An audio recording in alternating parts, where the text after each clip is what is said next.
ओम शांति। मुरली की तारीख है 15/4/2026। बाबा मुरली का सार बता रहे हैं। मीठे बच्चे, तुम्हारा स्वधर्म शांत है। सच्ची शांति शांति धाम में मिल सकती है। यह बात सबको सुनानी है और स्वधर्म में रहना है। प्रश्न है, कौन सी नॉलेज एक बाबा के पास है जो अभी तुम पढ़ते हो? उत्तर है पाप और पुण्य की नॉलेज। भारतवासी जब बाबा को गाली देने लगते हैं ना तो पापात्मा बन जाते हैं, और जब बाप को और ड्रामा को जान लेते हैं तब पुण्यात्मा बन जाते हैं। तो ये पढ़ाई तुम बच्चे अभी पढ़ते हो। तुम जानते हो सबको सद्गति देने वाला एक बाबा है। मनुष्य को सद्गति या मुक्ति, जीवन मुक्ति दे नहीं सकते। मुरली का गीत है, इस पाप की दुनिया से कहीं और ले चल, जहाँ सुख है, चैन है। आज भी बाबा हम बच्चों को, जैसे कल बाबा ने कहानी सुनाई ना, तो आज भी बाबा जो ये 5000 वर्ष का ड्रामा बना हुआ है, इसकी पूरी स्मृति दिलाते। इसलिए कई बार बाबा कहते हैं ना, बच्चे बाबा को याद करो, चक्र को याद करो। तो कई समझते चक्र को कैसे याद करें, तो वो भी बाबा प्रैक्टिस कराते हैं। तो आज की मुरली में बाबा वही स्मृति दिलाते हैं। बाबा कहते भारत पुण्यात्माओं की दुनिया थी, सुख धाम था। सुख, चैन, शांति सब कुछ था, और भारत स्वर्ग था। लक्ष्मी नारायण का राज्य था। पवित्र ग्रस्त धर्म था, और वहां पर सब देही अभिमानी, सतयुग में नेचुरल देही अभिमानी थे। वहां पर कोई बीमार नहीं रहता, कोई प्रकार का रोग नहीं होता है। फिर धीरे धीरे आगे आकर वही भारत नर्क बन जाता है, और अभी क्या बन गया? रौरव नर्क। नर्क भी नहीं, रौरव नर्क। तो उसको कहेंगे दुख धाम। सब निधन के बन जाते, धनी नहीं, निधन के।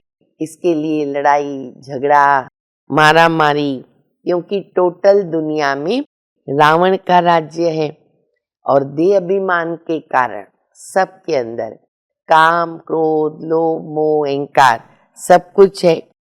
तो बाबा कहते हैं, अच्छा बच्चे अभी देखो, महाभारत की लड़ाई सामने खड़ी है, विनाश के नजारे भी दिख रहे हैं। भले न कोई इस समय लखपति है, करोड़पति है, लेकिन इसका मतलब नहीं कि वो सुखी है। बाबा कहते कोई ना कोई दुख तो रहता है। तो ये सब जो है ना, माया का भभका है।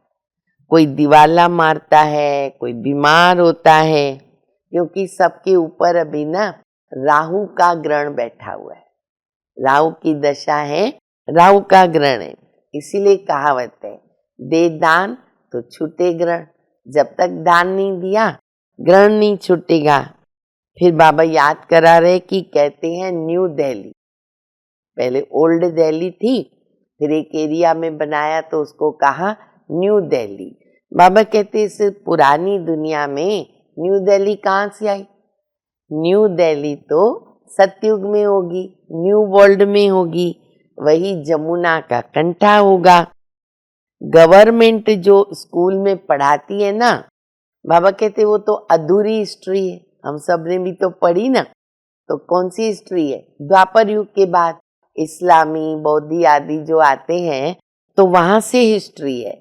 इसके पहले जो लक्ष्मी नारायण का राज्य था, तो बाबा कहते वो हिस्ट्री किसके भी पास नहीं, वो किसको भी पता नहीं है।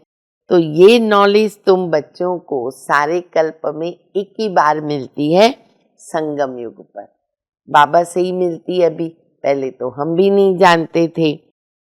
अभी तुम बच्चे पारस बुद्धि बने हो, बाबा की याद से बच्चे तुम्हारी आत्मा में जो खाद है ना वो निकलेगी और कोई रास्ता नहीं। बाकी शांति जो चाहिए वो तो प्रॉपर शांति धाम में मिलेगी। हाँ, आत्मा का स्वधर्म बाबा ने कहा बच्चे वो शांति है। शरीर में अगर आत्मा आई तो कर्म बिना नहीं रह सकती, कर्म करना ही पड़ता है। फिर बाबा कहते हैं बच्चे मैं हूं गरीब निवास, शाहूकारों के लिए यहाँ ही स्वर्ग है, इसलिए शाहूकार जल्दी नहीं सुनते, समझते हम यहाँ ही स्वर्ग में है, तो वो ऊंच पद फिर पा नहीं सकते हैं क्योंकि उनको शाहूकारी का नशा है। हाँ, करके प्रजा में आ जाएंगे। ये बच्चे धन माल आदि जितना भी सब है ना, सब मिट्टी में मिल जाएगा क्योंकि अभी नाटक पूरा हो रहा है, सबको वापिस जाना है। इसलिए बच्चे मुझे याद करो तो तुम्हारे विकर्म विनाश होंगे और तुम पावन बन जाएंगे। अभी हम सुनेंगे धारणा के लिए मुख्य सार। बाप से जीवन मुक्ति का वर्षा लेने के लिए पावन जरूर बनना है। ड्रामा की नॉलेज को बुद्धि में रखकर दुखधाम में रहते भी दुखों से मुक्त होना है। दूसरा, धन माल व शाहूकारी का नशा छोड़कर देही अभिमानी रहने का पुरुषार्थ करना है। वरदान है विकारों के वंश के अंश को भी, वंश के अंश को भी समाप्त करने वाले सर्वसमर्पण ट्रस्टी भव। न वंश रहे न अंश रहे। जो आई वेले के लिए पुराने संस्कारों की प्रॉपर्टी किनारे रख देते हैं तो माया किसी न किसी रीति से पकड़ लेती है। प्रॉपर्टी माया की साइड में रखनी नहीं है। पुराने रजिस्टर की छोटी सी टुकड़ी से भी वो पकड़ जाएंगे क्योंकि माया बड़ी तेज है, उनकी कैचिंग पावर कोई कम नहीं है, माया की कैचिंग पावर तेज है। इसलिए विकारों के वंश के अंश को भी समाप्त करो। जरा भी किसी कोने में पुराने खजाने की निशानी न हो, इसको कहेंगे सर्व समर्पण। ट्रस्टी व यज्ञ के स्नेही और सहयोगी। देखिए हम कितने बने हैं, समर्पण, स्नेही, सहयोगी। स्लोगन है किसी भी विशेषता के कारण उससे विशेष स्नेह हो जाना, ये भी लगाओ। कोई भी आत्मा में विशेषता है उस आधार पर भी हमें विशेष स्नेह नहीं होना चाहिए, इसको लगाव कहा जाता है। अव्यक्त इशारा। महान बनने के लिए मधुरता, नम्रता का गुण धारण करो। मधुरता ही महानता है।